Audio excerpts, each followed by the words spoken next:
एक मिनट भाई। योग है तो भारतीय, लेकिन उसकी महत्ता को दुनिया ने जब से जाना है तब से 21 जून को हर साल अंतर्राष्ट्रीय योग दिवस के रूप में मनाने का निश्चय हुआ। योग भारत की ऐसी अमूल्य निधि है जिसको दुनिया के सारे देश जानते हैं, पहचानते हैं और समझ चुके हैं, उसका लाभ उठा चुके हैं।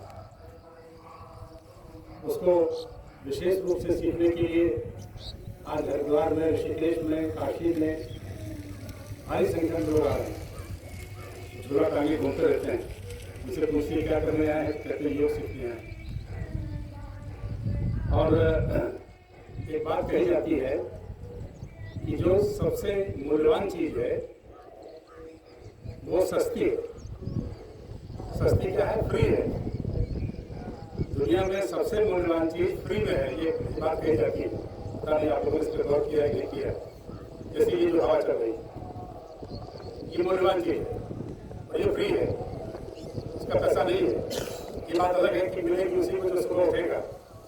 सुबह उठ करके आप सड़क पर निकल लीजिए, खेतों में निकल लीजिए, बाग में निकल लीजिए, तो हवा ये चल रही है। अच्छा, हम लोग गांव वाले खास करके नहीं जानते इसको, मतलब जानते क्या, महसूस नहीं करते। शहर वालों को डॉक्टर जब कोई मरीज आता है तो जो अन्य सलाह देता है उसमें एक सलाह ये भी देता है, हमको भी किया है कि पार्क में घुमा करिए। तो हम सब सुनते सुनते घूम गए कि पार्क में घुमा करिए, पार्क में घुमा करिए। हम सोचे पार्क में रहें क्यों ना, माँ के पार्क में रहने लगे।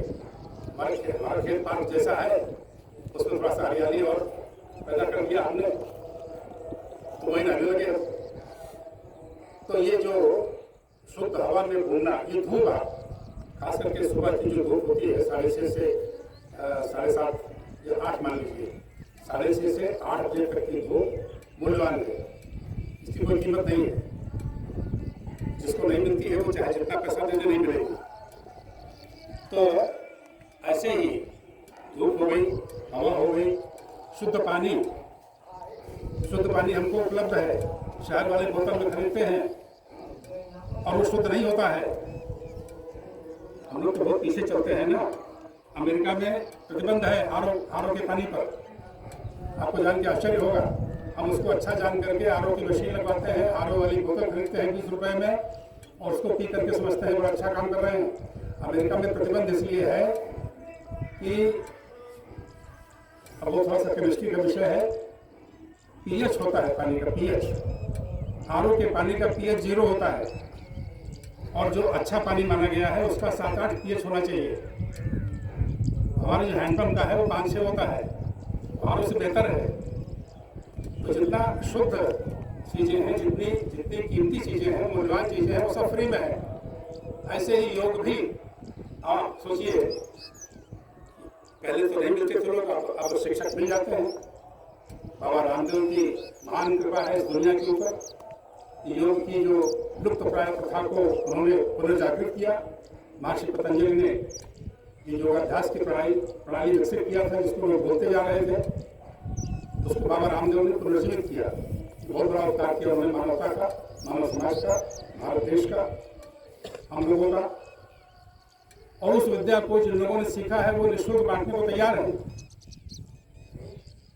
हम तो समझते हैं कि ये जितने लोग हैं कम नहीं है, क्योंकि अगर एक आदमी को मिल गया, एक आदमी को समझ गया, उसने कुछ हासिल कर लिया, उसने कुछ अपने में सुधार ला लिया। अब आप सोचिए ना कि लोग इलाज कराने जाते हैं जब बड़े बड़े अस्पतालों में, तो 5 लाख 10 लाख बताते हैं, तो हम लोग तो बहुत चक्के हो जाते हैं कि कैसे खर्च करते होंगे, लेकिन करते हैं लोग। अगर किसी का 5 लाख बच गया तो मामूली बात है। 2 लोगों का अगर 5 लाख बच गया, 10 लाख बच गया इलाज वाला, ये कितना बड़ा काम है। इसलिए यहाँ कितनी बड़ी संख्या में लोग आए ये महत्व नहीं है, कितने लोग समझे, कितने उसके महत्व को समझे और कितने लोगों ने उस विधा को सीखा, ये महत्वपूर्ण है। तो ये बहुत कठिन काम नहीं है, ये सहज उपलब्ध है और सहजता से किया भी जाता है। बड़ी मजेदार बात है ये। योग के लिए जो सावधानियां बताई जाती हैं, आप लोग जो बताते हैं शिक्षक लोग, वो कहते हैं कि बड़ी सहजता से करना चाहिए। उसमें अगर कहीं तनाव हो रहा है शरीर में, आपको कठिनाई महसूस हो रही है, तो कहीं गड़बड़ हो रहा है। जितनी सहजता से आप एक्सरसाइज करेंगे, योगाभ्यास करेंगे, उतना ही वो सफल और अच्छा माना जाता है। तो केवल थोड़ा सा अनुशासन की बात होती है जीवन में। योगाभ्यासी जो है वो अनुशासित होता है, समय के मामले में भी, दिनचर्या के मामले में भी, अपने संकल्प के मामले में भी। जो संकल्प कर लेता है उसको पूरा करता है।